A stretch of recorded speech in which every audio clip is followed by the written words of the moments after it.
How did Vince McMahon change professional wrestling? Pre-McMahon era. Professional wrestling existed before Vincent Kennedy McMahon Jr. It just wasn't globally known entertainment. Professional wrestling had a short-term flush of success, which was from 1940s through 1950s. The success of professional wrestling wasn't nearly the success it is today. Professional wrestling was regional, but mainly a southern thing. Professional wrestling was hardly ever seen on TV, but if you saw it, it was most likely live and in person.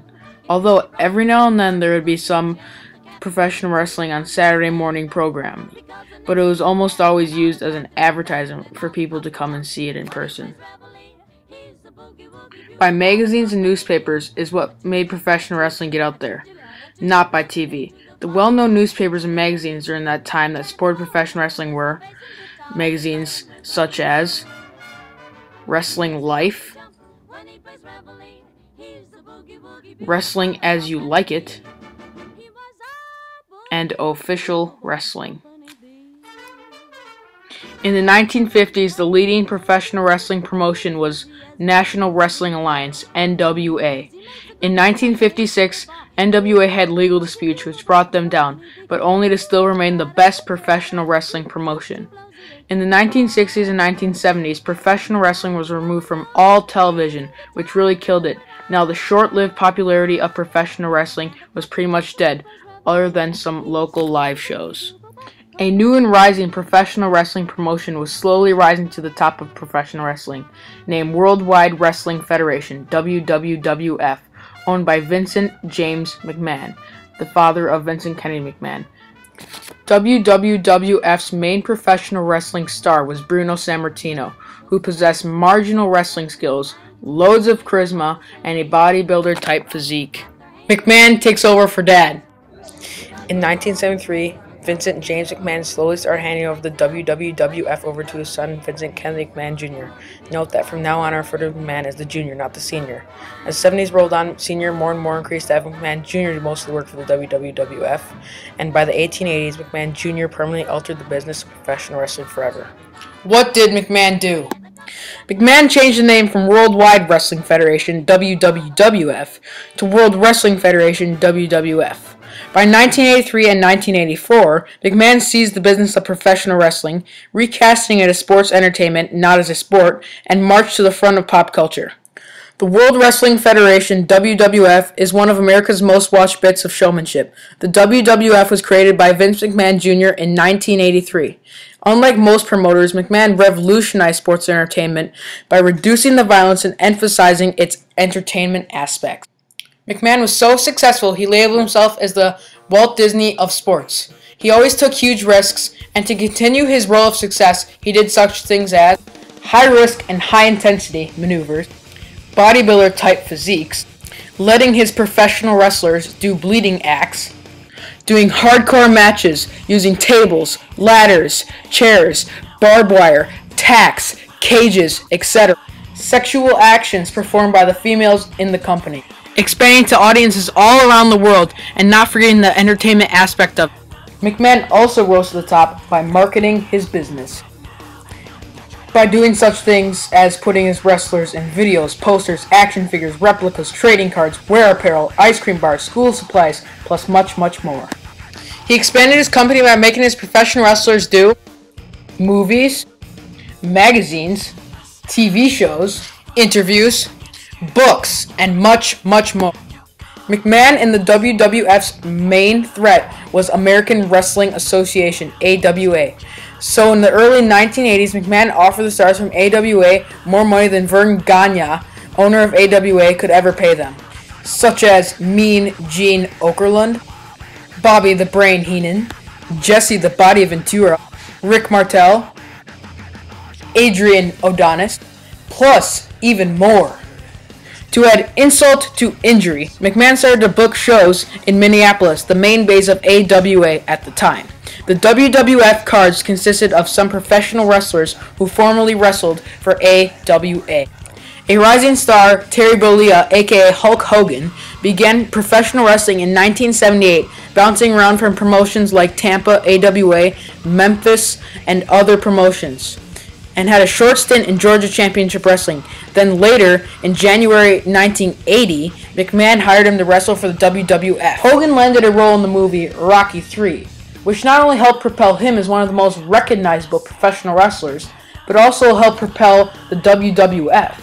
As a result of all this, it took professional wrestling from just a regional thing and expanding it beyond, and making the WWF a combination of all professional wrestling's biggest stars. Professional wrestler Iron Sheik was the main role in the WWF until Hulk Hogan, Terry Bollea, took over in January 1984. McMahon decided to form the WWF around Hulk Hogan. With the chiseled body, boundless energy, and arsenal catchphrases, Hogan perfectly fit the mold of the new generation of professional wrestlers. But the downside of Hogan was he had limitations in the ring. But the WWF fixed that, so whenever Hogan had a match, he would have a superhero-like comeback to get the fans excited. McMahon is still accused of destroying professional wrestling to this day by diminishing other territories, taking their talent. So NWA tried to stop the rolling momentum of WWF like other promotions, but failed. NWA's failing attempt to stop the WWF. NWA promoter went to AWA promoter, Vern Gagne, went to discuss the cooperation in effort to stop the WWF. NWA and AWA could not agree on many matters, thus leading to their failure to stop the WWF. But if there was someone to stop the WWF, it would be Georgia Championship Wrestling. But in April 1984, WWF bought the majority of the interest in Georgia Championship Wrestling. WrestleMania 1 was held at Madison Square Garden and signified the success of McMahon. It grossed $4 million. WrestleMania 2 grossed about 10 million pay-per-view buys, showing that WWF was growing.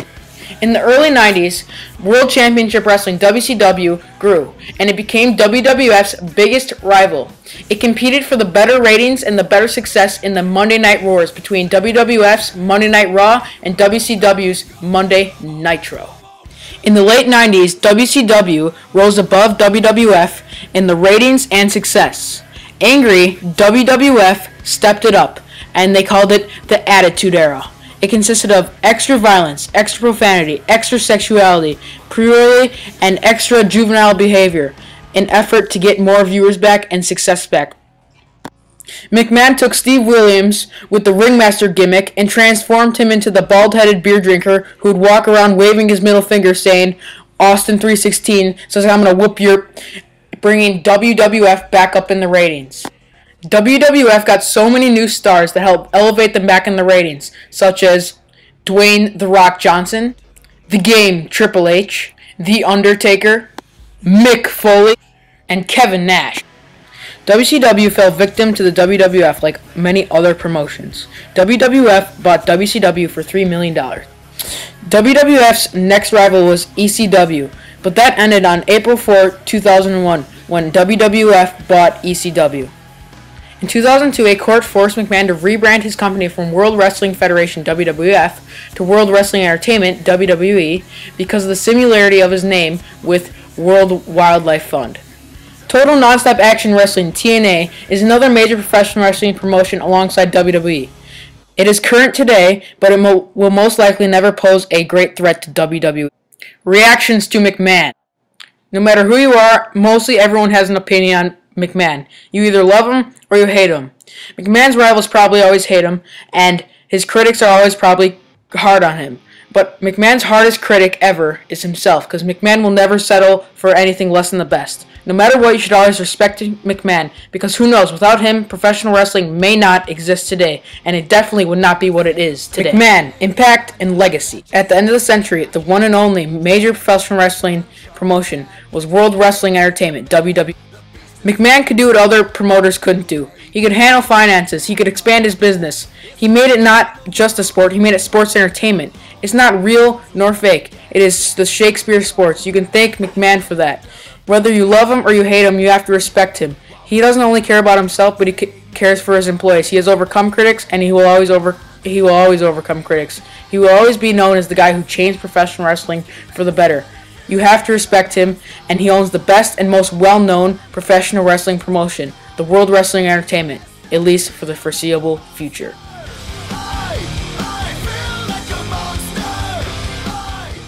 I had to cut some parts out because I had to reach the 10-minute expectation.